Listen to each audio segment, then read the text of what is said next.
Bonjour Frédéric, alors nous sommes à la fin des sommets du digital. Deux questions, pourquoi la présence forte de Cision et qu'est-ce que tu retiens de ces sommets du digital? La présence de Cision est un peu historique, c'est la 3e année à laquelle on participe.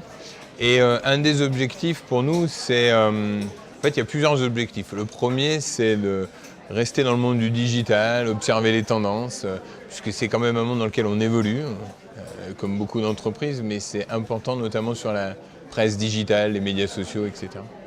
Le deuxième objectif, c'est de rencontrer des gens, en particulier des influenceurs.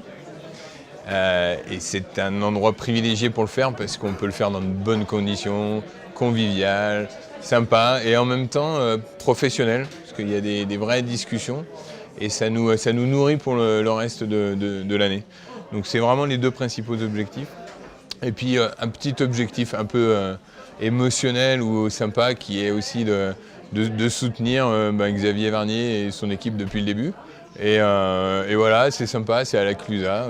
Accessoirement, on est quand même un peu originaire de la région lyonnaise, donc voilà. Bon, C'est pas loin. c'est pas loin, mais c'est un côté local et en même temps ça sort de Paris, c'est plutôt agréable. Voilà, tout en touchant au niveau national. Et donc qu'est-ce que tu retiens particulièrement de toutes ces keynotes, de toutes ces interventions?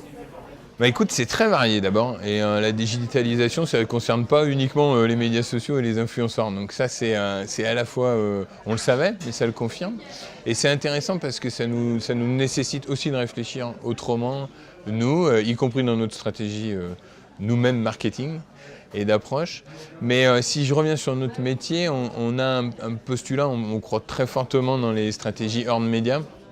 Et sincèrement, à la fin des 3 jours, c'est quelque chose qui ressort de manière, alors pas toujours dite de cette façon, mais qui ressort de manière importante sur l'importance de la relation, de la rencontre, du contenu, voilà, de la digitalisation des contenus, etc. Donc je pense qu'on est au bon endroit. Frédéric, et quelle est l'actu de Cision là, tout de suite, maintenant? Alors 2018 va être une année pleine d'actualité. En fait, c'est la continuité de 2017. Cision, en 2017, a fait 2 choses importantes. Une qui a été de racheter l'Argus de la presse, qui est quand même un acteur centenaire sur le marché de la veille média et de l'intelligence média. Et 2, de lancer la plateforme phare du groupe qui s'appelle Cision Communications Cloud et qui a vraiment pour objectif d'être l'outil cloud de référence dans le domaine de la gestion de la communication des RP et de façon plus large des stratégies earned media. Donc 2018, ça va être la concrétisation de tout ça, c'est-à-dire pousser très fort Cision Communications Cloud, ce qui ne devrait pas être trop compliqué parce que la plateforme est bien perçue, elle fonctionne bien, elle est ergonomique, elle est sympa et elle rend les services attendus à nos clients. Et puis l'intégration de l'offre Argus dans l'offre globale qui va vraiment permettre à Cision d'avoir vraiment cette fois une offre 360 degrés, de la base de données à la diffusion, à la veille print, à la veille en ligne, aux analyses.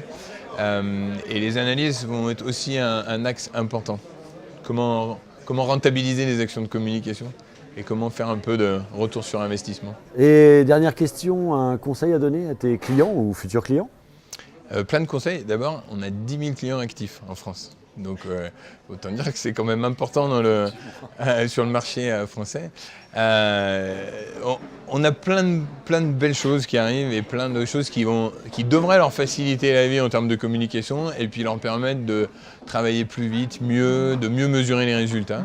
Donc voilà, donc on est à leur disposition. En tout cas, moi je leur souhaite à tous de faire un maximum d'earned media, d'arrêter de faire du paid media, ou en tout cas moins, et d'investir un peu d'argent dans ce système qui marche bien de gestion d'influence, de marketing d'influence. Et on est prêt à les accompagner dans ces projets-là. Merci beaucoup Frédéric. Et Merci Pascal. à très bientôt. À bientôt.